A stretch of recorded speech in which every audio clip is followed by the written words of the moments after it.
राजकुमारी मृगनयनी बहुत ही सुंदर और होशियार थी। वो बड़ी से बड़ी मुश्किलों को आसानी से हल कर लिया करती थी। उसकी नीली आंखें इतनी प्यारी थी कि दूर दूर तक उनकी सुंदरता के बारे में बातें होती थी। लेकिन किसी वजह से मृगनयनी के दोनों आंखों की रोशनी चली गई थी। कितनी खुश है ना हमारी बेटी। उसे देखकर ऐसा लगता नहीं कि जैसे उसकी आंखों की रोशनी जा चुकी है। तुम बिल्कुल सही कह रही हो महारानी। ना जाने हमारी बेटी को किसकी बुरी नजर लग गई जो इतनी प्यारी और नीली आंखों से उनकी रोशनी छिन गई। मुझसे अपनी बेटी की ऐसी हालत देखी नहीं जाती। मुझे तो यकीन ही नहीं हो रहा है कि अब वो अंधी हो चुकी है। हमने एक से बढ़कर एक वैद्यों और हकीमों से उसका इलाज करवाया, लेकिन उसकी आंखें ठीक नहीं होती। काश मैं उसे अपनी आंखें दे पाती तो मेरी प्यारी बेटी ये दुनिया तो देख सकती। तुम चिंता ना करो महारानी। भले ही हमारी बेटी की आंखों की रोशनी जा चुकी है, लेकिन उसका हुनर अभी भी उसके साथ है। मैं कैसे चिंता ना करूं महाराज। अब उसकी शादी की उम्र हो गई है, लेकिन उसके अंधेपन की वजह से कोई भी राजकुमार उससे शादी करने को तैयार नहीं है। जितने भी राजकुमार उसे देखने आए, उनमें से कोई भी हमारी बेटी के काबिल था ही नहीं, क्योंकि वो सभी हमारी बेटी की कमियां देख रहे थे। उसकी खूबियां तो किसी ने देखी ही नहीं। हमारी बेटी से शादी वही करेगा जो तन की आंखों से नहीं बल्कि मन की आंखों से देखेगा। महाराज, मैं आपकी बात समझ नहीं पाई। समय आने पर सब समझ जाओगी महारानी। पिताजी, ये फूल कितना महक रहा है, बताओ ना, ये कैसा दिखता है? ये फूल तुम्हारी तरह ही प्यारा है और बहुत सुंदर है। मैं इसे पहले की ही तरह देखना चाहती हूँ पिताजी। मैं इसे कब देख पाऊंगी? तुम्हारी बातों का मेरे पास कोई जवाब नहीं है बेटी। महाराज की जय हो। कहो मंत्री जी, क्या खबर लाए हो? महाराज, राजकुमारी को देखने 3 राजकुमार आए हैं। वो तीनों ही एक से बढ़कर एक हैं और वो तीनों ही राजकुमारी से शादी करना चाहते हैं। मंत्री जी, जाओ और उनसे कह दो कि राजकुमारी किसी से नहीं मिलना चाहती। लेकिन क्यों महारानी? वो इसलिए कि जरूर वो सभी राजकुमार राजकुमारी की सुंदरता से प्रभावित होकर यहाँ आए होंगे, लेकिन जैसे ही उन्हें ये पता चलेगा कि अब वो अंधी हो चुकी है, तो वो सभी उसे नापसंद कर देंगे। महारानी, राजकुमारी के साथ अब ऐसा बिल्कुल भी नहीं होगा, ये मैं आपको विश्वास दिलाता हूँ। वो कैसे?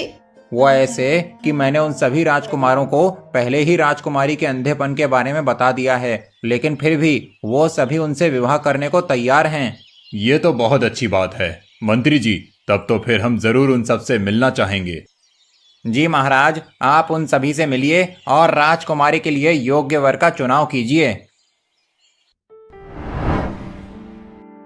आप तीनों अपना परिचय दीजिए।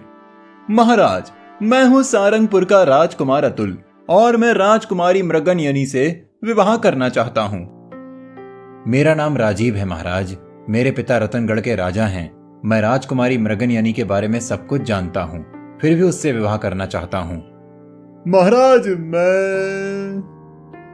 महाराज, ये राजकुमार अशोक हैं। इनके पिता पुंजापुरा के राजा हैं। उनका राज्य बहुत विशाल है जो दूर दूर तक फैला हुआ है। लेकिन हमने तो आज तक सारंगपुर, रतनगढ़ और पुंजापुरा जैसे किसी भी राज्य के बारे में नहीं सुना। आपने अब तक इन तीनों ही राज्यों के नाम इसलिए नहीं सुने क्योंकि ये तीनों ही राज्य हमारे राज्य से बहुत दूर हैं। अगर ये तीनों राज्य हमारे राज्य से बहुत दूर हैं, तो फिर वहाँ के राजकुमारों को राजकुमारी मृगनयनी के बारे में पता कैसे चला? राजकुमारी मृगनयनी की सुंदर नीली आंखों की तारीफ दूर दूर तक होती है, जिसे सुनकर ही ये यहाँ उनसे विवाह करने चले आए। आप हम पर विश्वास कीजिए महाराज। हमें आप पर पूरा भरोसा है मंत्री जी, इसीलिए हम इन तीनों राजकुमारों में से किसी एक से अपनी बेटी का विवाह करेंगे। रुकिए महाराज, ये तीनों आपसे झूठ बोल रहे हैं। तुम कौन हो और ऐसा कैसे कह सकते हो? महाराज, मैं आपके राज्य का चरवाहा हूँ। कल जब मैं जंगल में गाय चरा रहा था, तब मैंने मंत्री जी को इन तीनों के साथ देखा था और इनकी बातें भी सुनी थी। क्या सुना था तुमने? मैंने सुना था कि संतु आगे कुछ बोल पाता उससे पहले ही महाराज, ये चरवाहा नहीं बल्कि चोर है। इसी ने कुछ दिनों पहले महल में चोरी की थी। इसे तुरंत बंदी बना लिया जाए। राजा गोवर्धन मंत्री की बात मानकर संतु को कैद खाने में बंद कर देते हैं। लगता है अब बहुत ही जल्दी तुम्हारी शादी हो जाएगी। वो तीनों ही राजकुमार बहुत सुंदर हैं। लेकिन माँ, मुझे तो कुछ गड़बड़ लगती है। कोई गड़बड़ नहीं है बेटी। उस चोर की बातों की वजह से तुम ऐसा सोच रही हो। हमें मंत्री जी पर पूरा भरोसा है। हम कल ही उन तीनों में से किसी एक राजकुमार का चुनाव करके उससे तुम्हारी शादी करा देंगे।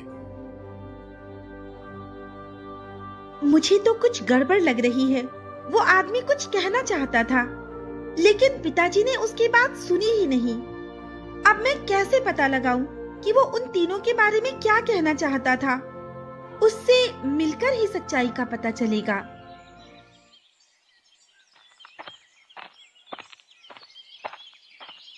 वो चरवाहा बड़ा होशियार बनने चला मेरी पोल खोलने। उल्टा मैंने ही अपनी की हुई चोरी का इल्जाम उस पर लगा दिया। उसे काल कोठरी में बंद करवा दिया। अब तो बहुत ही जल्द मेरी आखिरी चाल भी कामयाब होने वाली है, जिसके बाद मैं बनूंगा इस राज्य का राजा।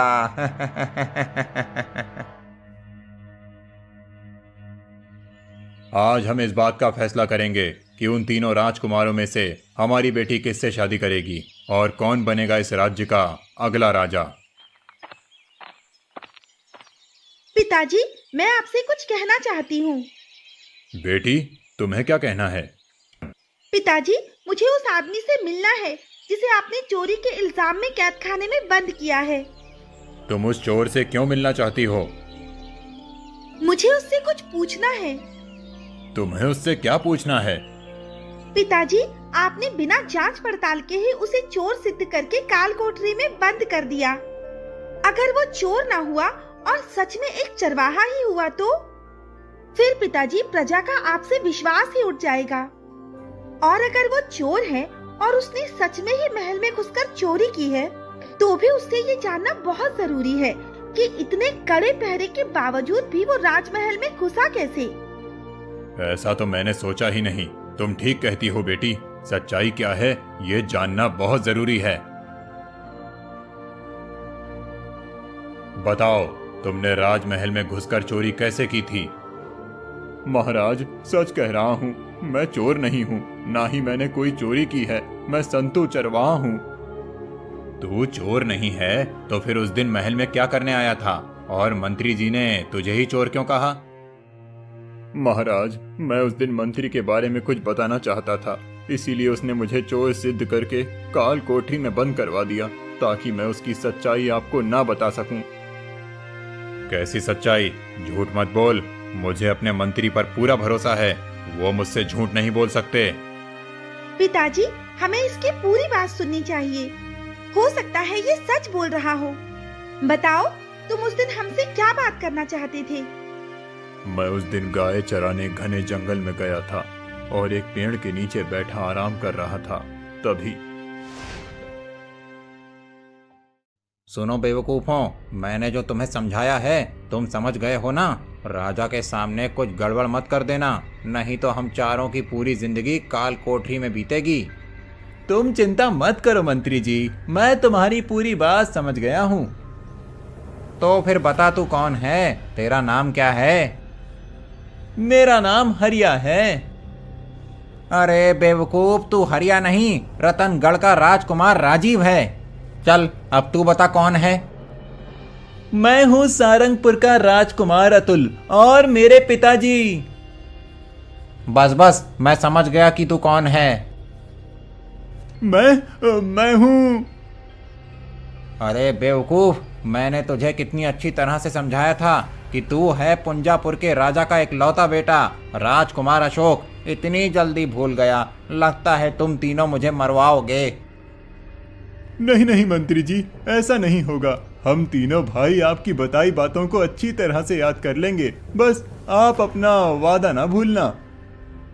तुम तीनों अपना अपना काम करो, उसके बाद मैं तुम्हें माला माल कर दूंगा।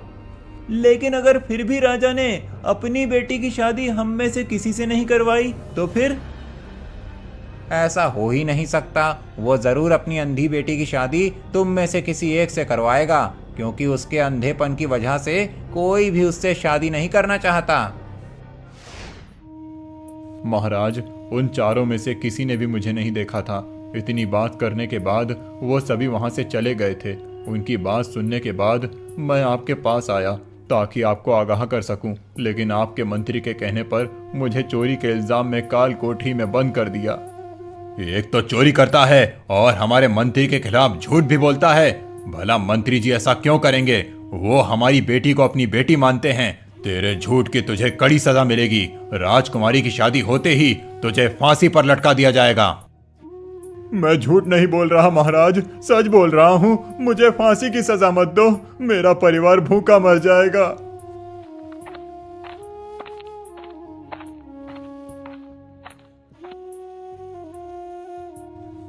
बेटी, अब तो तुमको यकीन हो गया ना कि वो चोर है। उसी ने चोरी की थी। ना सिर्फ चोरी बल्कि झूठा भी है। नहीं पिताजी, मुझे ऐसा नहीं लगता।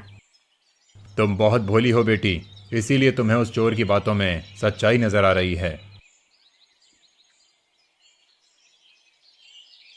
महाराज की जय हो। महाराज, तीनों ही राजकुमार आपके फैसले का इंतजार कर रहे हैं।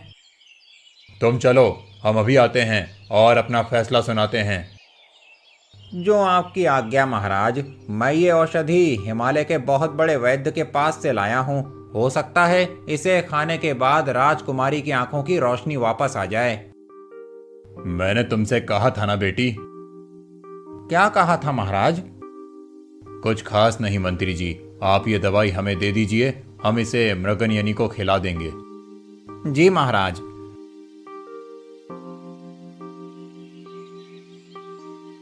मुझे तो उस व्यक्ति की बातों में सच्चाई नजर आती है, लेकिन पिताजी कुछ सुनने को तैयार ही नहीं है।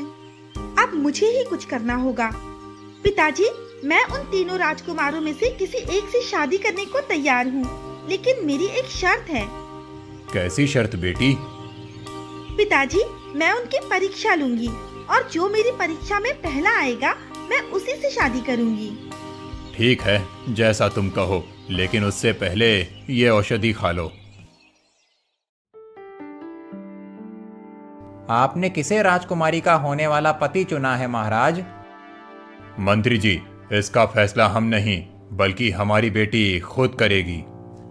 मैं आप तीनों को देख तो नहीं सकती, लेकिन आप कितने बहादुर और होशियार हैं, वो जानने के लिए मैं आपकी 3 तरह से परीक्षा लूंगी और आप में से जो भी उन परीक्षाओं में सफल होगा वही होगा मेरा होने वाला पति।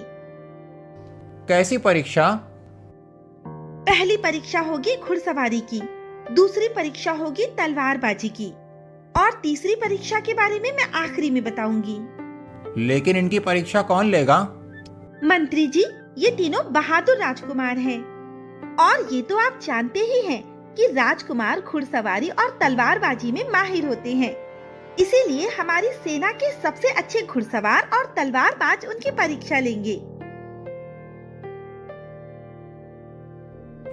अरे बाप रे, मैंने तो इन तीनों गधों को तलवारबाजी और घुड़सवारी सिखाई नहीं। अब क्या होगा? मुझे कुछ करना पड़ेगा, नहीं तो मेरे किए कराए पर पानी फिर जाएगा। लेकिन अगर परीक्षा के दौरान तीनों राजकुमारों में से किसी को कुछ हो गया तो? आप चिंता न करिए मंत्री जी, तीनों ही राजकुमारों में से अगर कोई परीक्षा ना देना चाहे तो वो वापस जा सकता है। नहीं महाराज, इसमें से कोई भी वापस नहीं जाएगा। तीनों ही राजकुमार परीक्षा देंगे।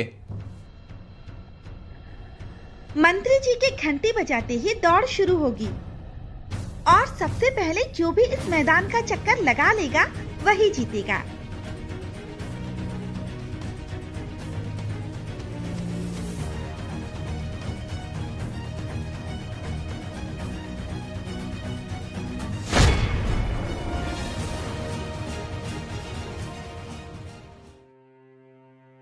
आप तीनों तो बुरी तरह हार गए। ऐसा लगता है जैसे आपको घुड़सवारी आती ही नहीं है। ऐसी कोई बात नहीं है राजकुमारी, वो घोड़े इनके लिए नए थे, इसीलिए तीनों राजकुमार उन्हें काबू नहीं कर पाए और घुड़सवारी हार गए। ठीक है, मैं आपकी बात मान लेती हूँ, लेकिन तलवारबाजी के लिए इनके पास खुद की तलवार है या नहीं? क्योंकि अगर उसमें हारे तो ये बहाना नहीं चलेगा। तीनों राजकुमार एक एक करके इस तलवारबाज से मुकाबला करेंगे और जिसके हाथ से पहले तलवार नीचे गिरेगी या जो सबसे पहले नीचे गिरेगा वो हार जाएगा।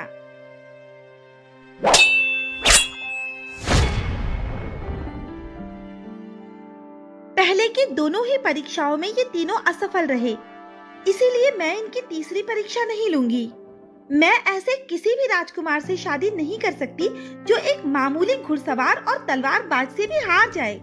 लेकिन राजकुमारी, ये मेरा आखिरी फैसला है।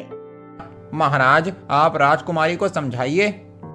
राजकुमारी ठीक कह रही हैं। जब लोगों को यह पता चलेगा कि राजकुमारी का होने वाला पति एक मामूली घुड़सवार और तलवारबाज को नहीं हरा सका, तो वो क्या सोचेंगे? आप इन्हें सम्मान पूर्वक यहाँ से विदा कर दीजिए। इन गधों की वजह से मेरी तरकीब नाकाम हो गई। अब मैं क्या करूं? मेरी आखिरी उम्मीद भी टूट गई। अब न जाने मेरी बेटी से शादी कौन करेगा। क्यों चिंता करती हो महारानी? वो तीनों ही हमारी बेटी के काबिल नहीं थे। मैं किसी ऐसे से शादी नहीं करूंगी जो मेरी रक्षा भी ना कर सके। मुझे लगता है कि वो व्यक्ति बिल्कुल सही कह रहा था। इन तीनों को मंत्री ही राजकुमार बनाकर लाया है, इसीलिए वो तीनों मामूली तलवारबाज और घुड़सवार से हार गए। क्योंकि अगर वो सचमुच राजकुमार होते तो वो उन्हें बड़ी आसानी से हरा देते।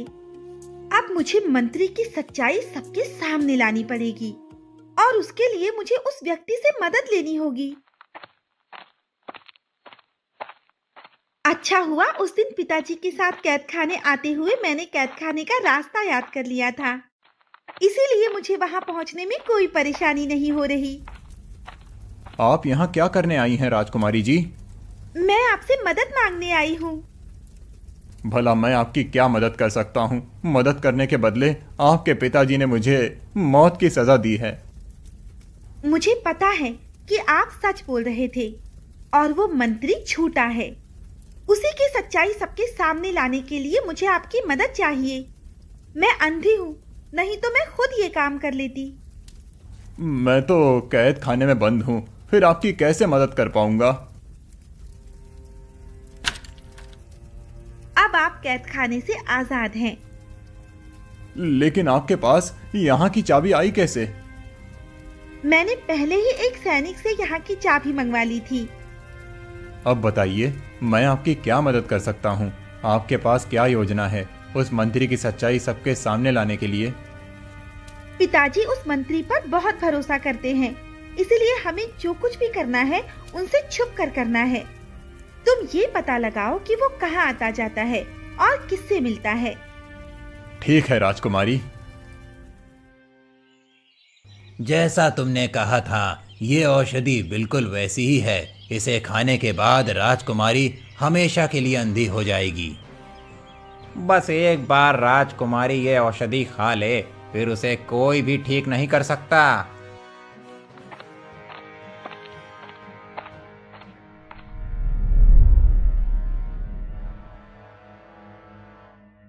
गोवर्धन को बेवकूफ बनाना कितना आसान है, उसे नहीं पता कि जो औषधि उसे मैं देता हूँ वो मृगन यानी कि आंखें ठीक करने के लिए नहीं, बल्कि उसे अंधा करने के लिए हैं। मेरी ही दी हुई औषधि से वो अंधी हुई थी। मेरी एक तरकीब नाकाम हो गई तो क्या हुआ, दूसरी कामयाब होगी। उसके बाद राजकुमारी हमेशा के लिए अंधी हो जाएगी। फिर मैं राजा से अपने बेटे को गोद लेने के लिए मना लूंगा। उसके बाद वो बनेगा इस राज्य का राजा और मैं राज करूंगा।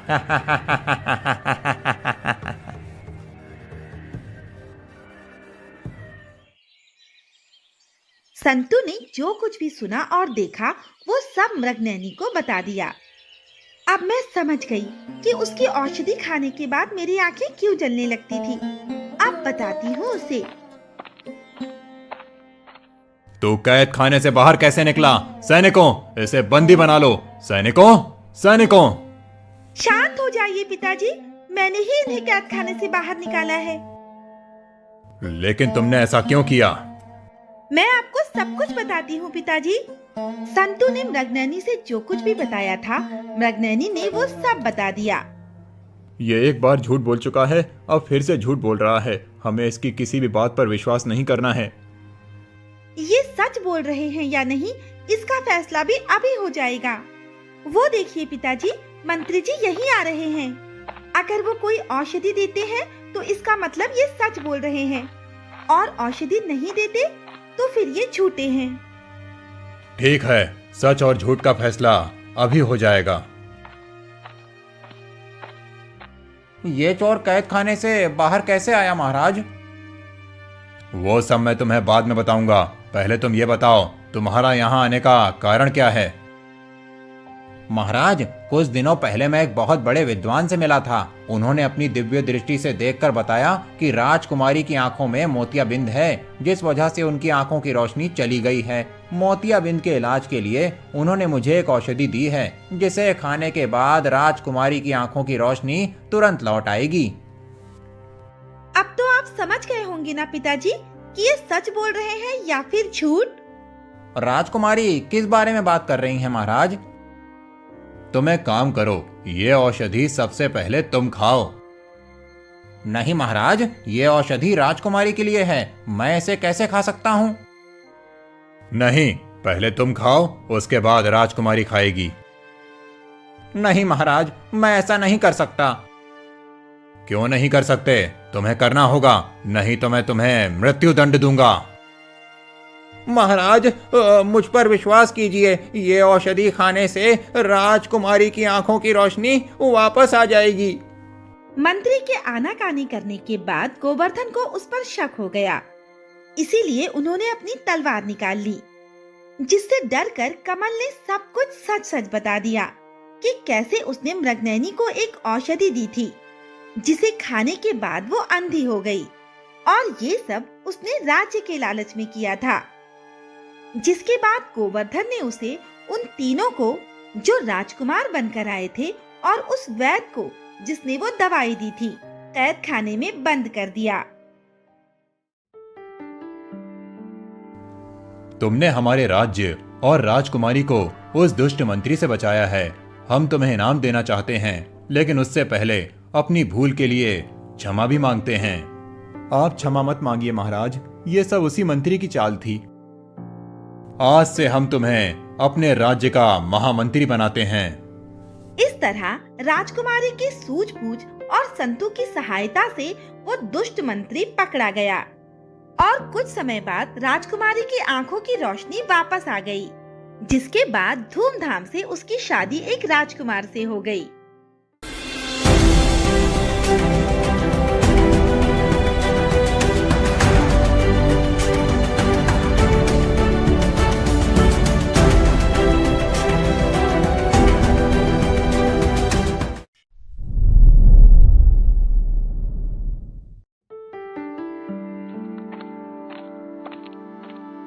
कल हमारी बेटी राजकुमारी भाग्यवंती का 18वां जन्मदिन है।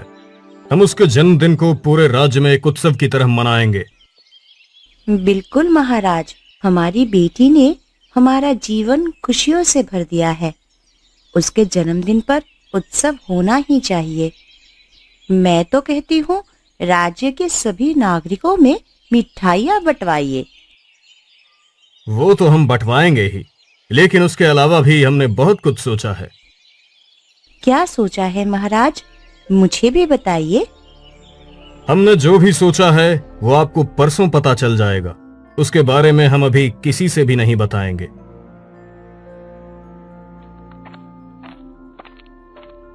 अभी जो मैंने सुना, क्या वे सच है महाराज कि उस दुर्भाग्यवती का जन्मदिन आने वाला है? हाँ, आपने बिल्कुल सही सुना बड़ी रानी। इसका मतलब हमारे राज्य पर जरूर कोई ना कोई मुसीबत आने वाली है। ये आप क्या कह रही है दीदी? मैं बिल्कुल सही कह रही हूँ आकांक्षा। हर साल जब भी इस दुर्भाग्यवती का जन्मदिन आता है, तब हमारे राज्य पर कोई ना कोई मुसीबत भी आती है। इस बार न जाने हमारे राज्य पर कौन सी मुसीबत आने वाली है।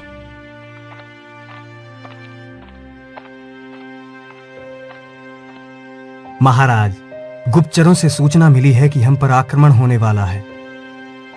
मंत्री जी, सेनापति जी को सूचित करिए कि युद्ध के लिए तैयार रहें। आप चिंता न कीजिए महाराज, हमारी सेना हर समय किसी भी तरह की चुनौती से निपटने के लिए तैयार रहती है। हमें आप पर और आपकी बहादुर सेना पर पूरा विश्वास है सेनापति विजय। हम जानते हैं कि जब तक आप हो तब तक हमारा राज्य पूरी तरह सुरक्षित है। महाराज, मुझे तो लगता है इस वर्ष भी पिछली वर्ष की तरह ही गुप्तचर को गलत सूचना मिली है। सोच तो हम भी यही रहे हैं, लेकिन हमें युद्ध के लिए तैयार रहना चाहिए। जैसी आपकी आज्ञा महाराज।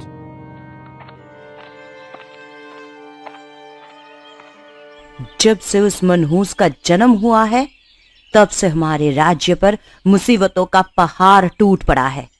मैं तो कहती हूं कि उसे इस राज्य से बाहर कर देना चाहिए। नहीं, मेरी बेटी भाग्यवती मनहूस नहीं है, उसे मनहूस मत कहो। वह भाग्यवती नहीं बल्कि दुर्भाग्यवती है।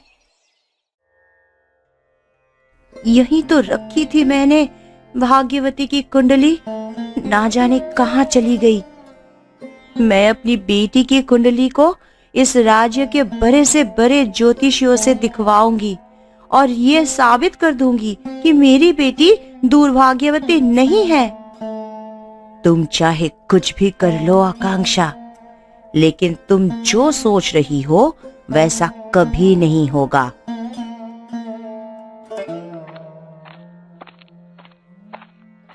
हमारी प्यारी बेटी भाग्यवंती को उसके 18वें जन्मदिन की बहुत बहुत बधाइयां। लगता है हमारी बेटी हर साल की तरह इस साल भी अपने जन्मदिन पर सुबह सुबह अपनी सहेली से मिलने गई है। जब वो उससे मिलकर आ जाएंगी तब हम उसे बधाई दे देंगे।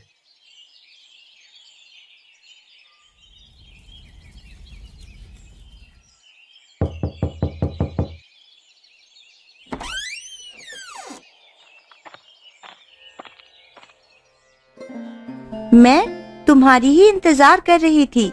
मुझे पता था आज के दिन सुबह सुबह तुम मुझसे मिलने जरूर आओगी, इसलिए मैंने पहले से ही तुम्हारे लिए मिठाई बनाकर रखी थी और खीर भी बना रही हूँ। जन्मदिन की बहुत बहुत बधाई मेरे सबसे अच्छी सहेली राजकुमारी भाग्यवती। तुम्हारा बहुत बहुत धन्यवाद मेरी सबसे अच्छी सहेली टीना। मेरे माता पिता के बाद एक तुम ही हो जिसे मेरे जन्मदिन की खुशी होती है, इसीलिए तो सबसे पहले मैं तुमसे मिलने आती हूँ ताकि तुम मुझे बधाई दे सको। लेकिन तुम्हें तो सबसे पहले अपने माता पिता से मिलना चाहिए ना। मैं तो उनके साथ ही रहती हूँ, इसलिए उनसे कभी भी मिल सकती हूँ। लेकिन अगर सुबह सुबह तुमसे ना मिली तो फिर तुमसे मिलने का मौका ही नहीं मिलेगा। ओह, तो ये बात है।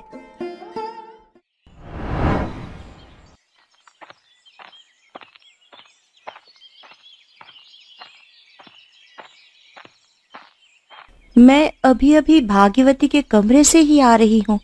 इस बार भी हमारी बेटी अपने जन्मदिन पर सबसे पहले अपनी सहेली से मिलने चली गई। हमें ये बात पहले से पता है, क्योंकि हम आपसे पहले उसके कमरे में गए थे। मैं आपसे एक बात कहना चाहती हूँ महाराज। क्या बात है, कहो। महाराज, मैं चाहती हूँ कि आप हमारी बेटी की कुंडली को राज्य के सभी बड़े ज्योतिषियों को दिखाइए। हर साल तो हम भाग्यवंती की कुंडली अपने राज पुरोहित से दिखवाते हैं और उसकी कुंडली से दोष दूर करने के लिए उनके बताए उपाय भी करते हैं, लेकिन उसका कुछ असर नहीं होता। इसलिए तो मैं आपसे कह रही हूँ महाराज कि इस बार राज पुरोहित से भाग्यवती की कुंडली ना दिखाकर राज्य के बड़े बड़े ज्योतिषियों से उसकी कुंडली दिखवाए तो कैसा रहेगा। दुर्भाग्यवती की कुंडली चाहे जिससे भी दिखाओ, उसका दुर्भाग्य सौभाग्य में नहीं बदल जाएगा। ऐसा ना बोलो दीदी।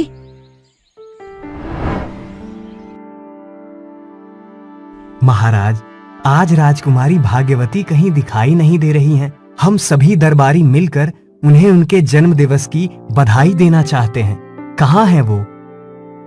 वो अपनी सहेली से मिलने गई हैं, मंत्री जी। बस थोड़ी देर में आती होंगी। अच्छी बात है, वे यहाँ नहीं है। अगर यहाँ होती तो ना जाने किस किस पर उसके दुर्भाग्य का असर होता। महाराज, हमारे गुप्तचरों को गलत सूचना मिली थी। हमारे राज्य पर कोई भी आक्रमण नहीं होने वाला। हर वर्ष राजकुमारी के जन्मदिन के समय पर ही इस तरह की गलत सूचनाएं मिलती हैं। हमें लगता है कि कोई है जो भाग्यवंती को इस राज्य के लिए दुर्भाग्य साबित करना चाहता है। मुझे भी यही लगता है महाराज। हमारी बेटी और इस राज्य की राजकुमारी को उसके जन्मदिन के अवसर पर बहुत बहुत शुभकामनाएं। राजकुमारी जी, जन्मदिन की बहुत बहुत शुभकामनाएं। जन्मदिन की बहुत बहुत शुभकामनाएं राजकुमारी जी। आपको जन्मदिन की बहुत बहुत बधाई हो राजकुमारी जी। भगवान का आशीर्वाद सदा आप पर बना रहे। आप सभी का बहुत बहुत धन्यवाद। मंत्री जी, हमारी बेटी के 18वें जन्मदिन के अवसर पर राज्य के सभी लोगों को मिठाई बांटने का प्रबंध किया जाए। जैसी आपकी आज्ञा महाराज। आपने अपनी बेटी को जन्मदिन की बधाई नहीं दी छोटी रानी आकांक्षा, और ना ही आपने उसे बधाई दी बड़ी रानी शोभा।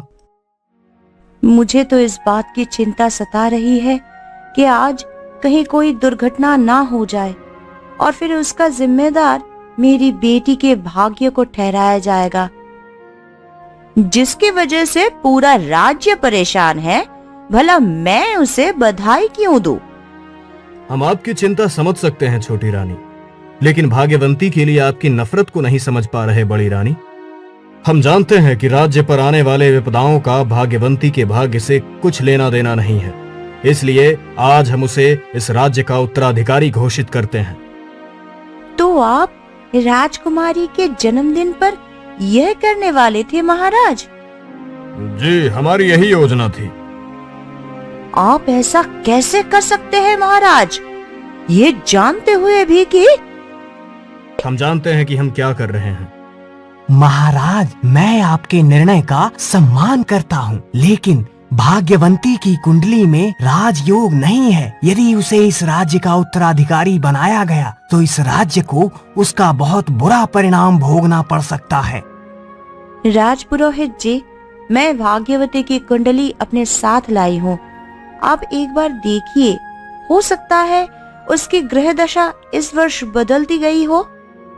छोटी महारानी जी, मैं लगातार 18 वर्षों से भाग्यवंती की कुंडली देख रहा हूँ, परंतु इस बात से हैरान हूँ कि तब से लेकर अब तक उनकी ग्रह दशा बिल्कुल भी नहीं बदली।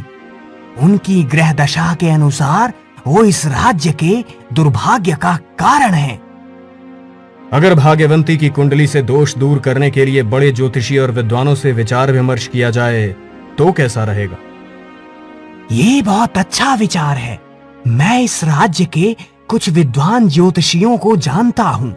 अगर आपकी आज्ञा हो तो मैं उन्हें राज दरबार में आमंत्रित कर देता हूँ महाराज। ये तो बहुत ही अच्छी बात है। आप उन्हें जल्द से जल्द राज दरबार में आमंत्रित कीजिए राजपुरोहित जी।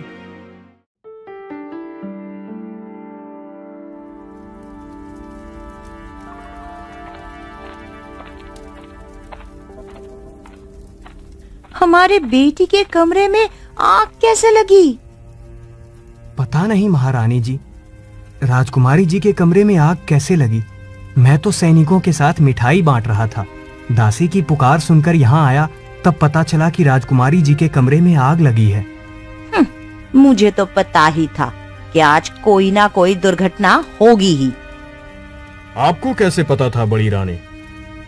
आज इस दुर्भाग्यवती का जन्मदिन है, इसलिए मैं जानती थी कि इसके दुर्भाग्य का असर राजमहल पर होगा ही। जरा सोचिए, जब अभी ये हाल है तो अगर यह इस राज्य की उत्तराधिकारी बन गई तो फिर क्या होगा? मुझे नहीं चाहिए उस मनहूस राजकुमारी के जन्मदिन की मिठाई।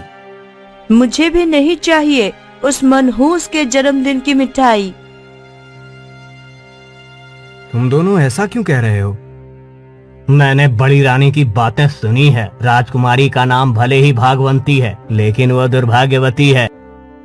मैं नहीं चाहती कि उसके जन्मदिन की मिठाई खाने से मैं या मेरे परिवार किसी भी तरह की मुसीबत में पड़ जाए।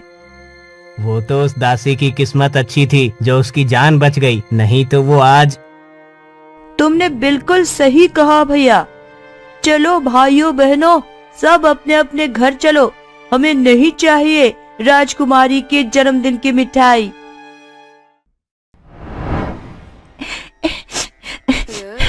माँ, बड़ी माँ मुझे दुर्भाग्यवती क्यों कहती है? राजमहल में कोई भी दुर्घटना होती है तो वो मुझे ही उसका जिम्मेदार ठहराती है। भला किसी भी दुर्घटना की जिम्मेदार मैं कैसे हो सकती हूँ? राजमहल में होने वाली किसी भी दुर्घटना की जिम्मेदार तुम नहीं हो बेटी। मैं ये साबित करके रहूंगी। मंत्री जी, हमने ये मिठाई लोगों में बांटने के लिए दी थी, आप वापस क्यों ले आए? महाराज, कोई भी व्यक्ति राजकुमारी जी के जन्मदिन की मिठाई नहीं लेना चाहता। सब उन्हें मनहूस मानते हैं। वो कौन है जिसने हमारी बेटी को मनहूस कहा? हम अभी उसकी गर्दन धड़ से अलग कर देंगे। शांत हो जाइए महाराज, इसमें उनकी गलती नहीं है। ये बात तो आप अच्छी तरह जानते हैं ना मंत्री जी, कि हमारी बेटी दुर्भाग्यवती नहीं है। मैं ये बात अच्छी तरह से जानता हूँ महाराज कि राजकुमारी जी दुर्भाग्यवती नहीं है। मुझे तो शंका है कि कोई है जो राजकुमारी जी के खिलाफ षड्यंत्र कर रहा है और राजकुमारी जी को दुर्भाग्यवती सिद्ध करना चाहता है। भला वो कौन हो सकता है मंत्री जी? मुझे तो राज पुरोहित जी पर शंका हो रही है महाराज। नहीं नहीं, वो ऐसा नहीं कर सकते। हमें उन पर पूर्ण विश्वास है।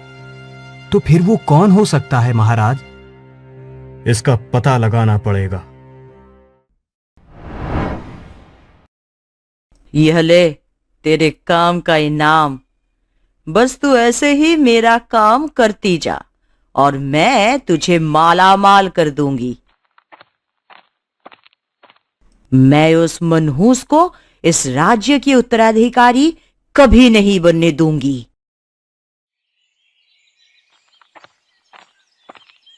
ज्योतिषाचार्य विवेक को राजा वीरभान के राजपुरोहित दयाराम का प्रणाम। कहिए राजपुरोहित दयाराम जी, आज यहाँ कैसे आना हुआ?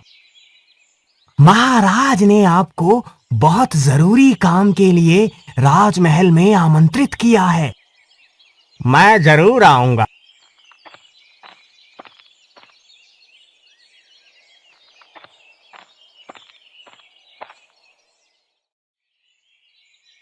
राजपुरोहित दयाराम जी, यहाँ आने में कोई परेशानी तो नहीं हुई? मेरा अभिवादन स्वीकार कीजिए ज्ञानेश्वर जी। मैंने आपको मन की आंखों से आते हुए देख लिया था। मैं तो ये भी जानता हूँ कि आप यहाँ किस लिए आए हैं और मैं महाराज का निमंत्रण स्वीकार भी करता हूँ। मैं जानता था कि आपको मेरे आने का पता पहले से चल जाएगा। ये अनाथ लड़की यहाँ क्या कर रही है? जरूर दुर्भाग्यवती से मिलने आई होगी। तुम यहाँ मुझसे मिलने आए, मुझे बहुत अच्छा लगा। तुम इतने दिनों से मेरे पास नहीं आई तो मैं ही तुम्हारे पास आ गई। सब मुझे मनहूस और दुर्भाग्यवती कहते हैं, इसलिए मैं महल से बाहर नहीं निकलती और तुम्हारे पास भी नहीं आती हूँ। मैं नहीं चाहती कि मेरे वजह से लोग तुम्हें कुछ भी गलत कहे। मुझे लोगों की बातों की कोई परवाह नहीं है। मैं तो बस तुम्हें खुश देखना चाहती हूँ। तुम मुझसे मिलने आ गई, मैं इसी बात से बहुत खुश हूँ। मैं यहाँ तुमसे सिर्फ मिलने नहीं आई हूँ, बल्कि तुम्हें अपने साथ ले जाने आई हूँ। तुम मुझे कहाँ ले जाओगी? यह तो राज की बात है। मेरे साथ चलो और खुद जान लो। ठीक है, मैं तुम्हारे साथ चलने को तैयार हूँ। मैं अभी माँ से पूछ कर आई। महारानी जी तो यहीं आ गई। माँ, क्या मैं रीना के साथ जाऊं? अरे, रीना भी तो मेरी बेटी की तरह ही है ना। ठीक है, तुम रीना के साथ जाओ, लेकिन सूरज ढलने से पहले वापस आ जाना।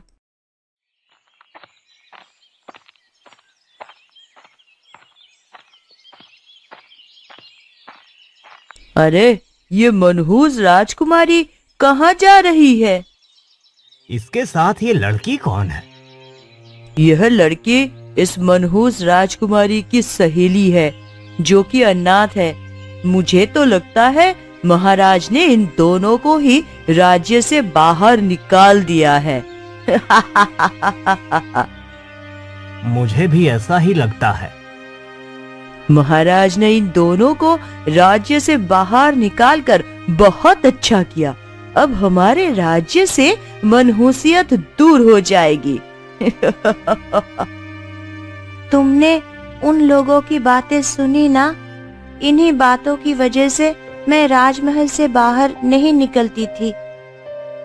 तुम ऐसे लोगों की बातों पर ध्यान मत दिया करो। तुम ऐसे लोगों की बातें जितना सुनोगी, ऐसे लोग उतने ही सुनाएंगे। मैं अनाथ हूं ना, तो लोग भी मुझे तरह तरह की बातें कहते हैं, लेकिन मैं तो उनकी बातों पर ध्यान नहीं देती, बल्कि उनकी बातों का जवाब देती हूँ। भला वो कैसे? मुझे नहीं आता लोगों की बातों का जवाब देना। रुको, मैं अभी बताती हूँ कि लोगों की बातों का जवाब कैसे दिया जाता है। तुम चलो मेरे साथ में। तुम लोगों के पास कोई काम धंधा नहीं है? चलो भागो यहाँ से, नहीं तो अभी सैनिकों से कहकर कारागार में बंद करवा दूंगी। अरे बाप रे, भागो यहाँ से।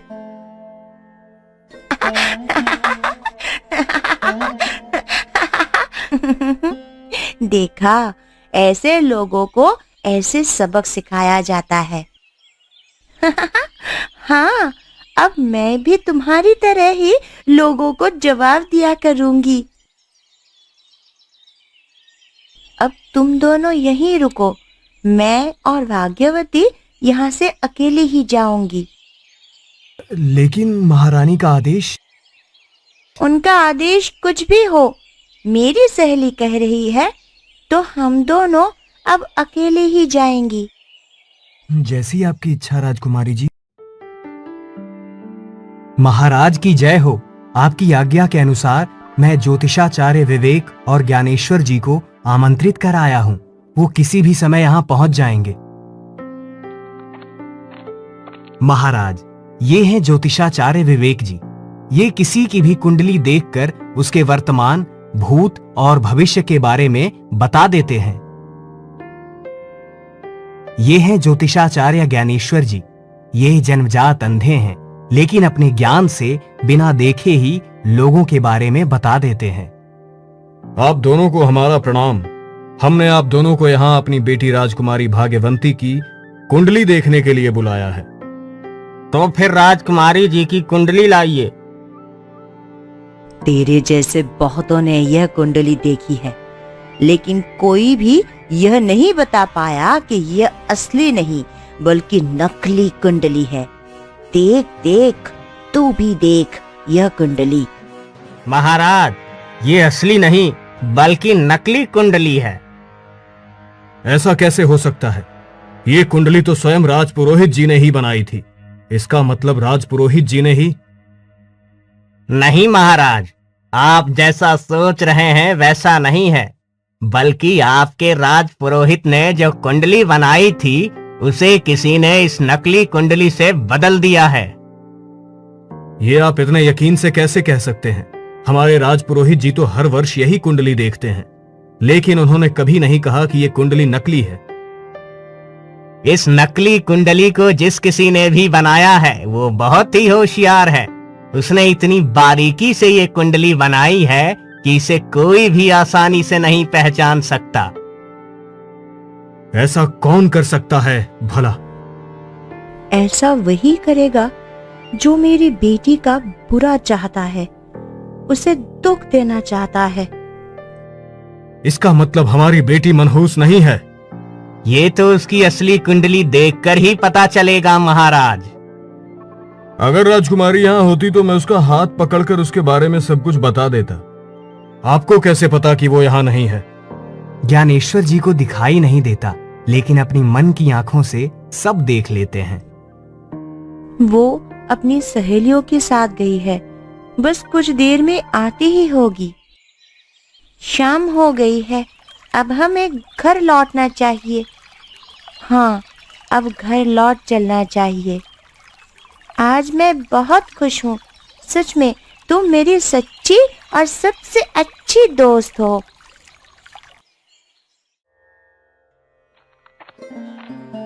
राजकुमारी भाग्यवती आ गई है ज्योतिषाचार्य जी।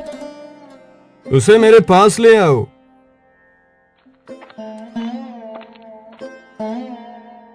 इतना सुनहरा भाग्य तो मैंने आज तक किसी का नहीं देखा। इसका मतलब मेरी बेटी मनहूस नहीं है और ना ही दुर्भाग्यवती। इसके भाग्य की वजह से ही आज तक आपका राज्य सुरक्षित है।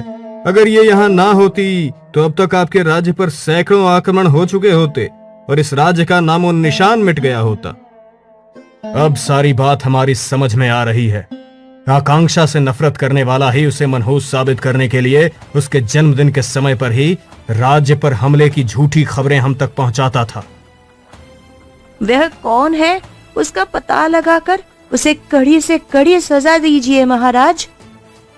वो जो कोई भी है इसी राजमहल में रहता है। हे भगवान, अब मैं क्या करूं?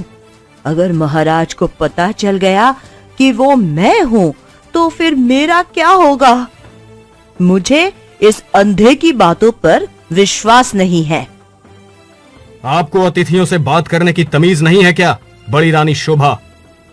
मुझे तो लगता है वह दीदी है जिन्होंने सौभाग्यवती की कुंडली बदली थी, क्योंकि वही है जो उसे मनहूस और दुर्भाग्यवती कहती है।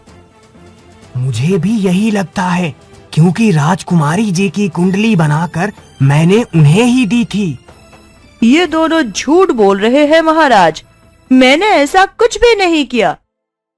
हमें राजपुरोहित जी की बातों पर पूरा विश्वास है। सैनिकों, बड़ी रानी के कमरे की तलाशी ली जाए। हम आपको आपके किए की सजा जरूर देंगे।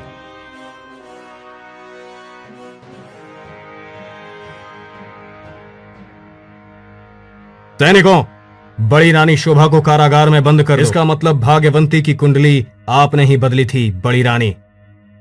महाराज, यही है राजकुमारी जी की असली कुंडली।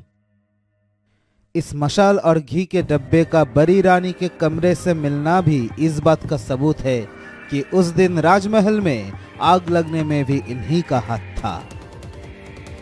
आपने भाग्यवंती के साथ ऐसा क्यों किया, बड़ी रानी? जब से भाग्यवती का जन्म हुआ था, तब से आपकी नजरों में छोटी रानी आकांक्षा का मान सम्मान बढ़ गया था और आप मुझे नजरअंदाज करने लगे थे। तब से मैंने ये ठान लिया था कि मैं इस भाग्यवती को दुर्भाग्यवती सिद्ध कर दूंगी। हम आपके किए की सजा जरूर देंगे। सैनिकों, बड़ी रानी शोभा को कारागार में बंद कर दो। नहीं, मुझे माफ कर दो महाराज।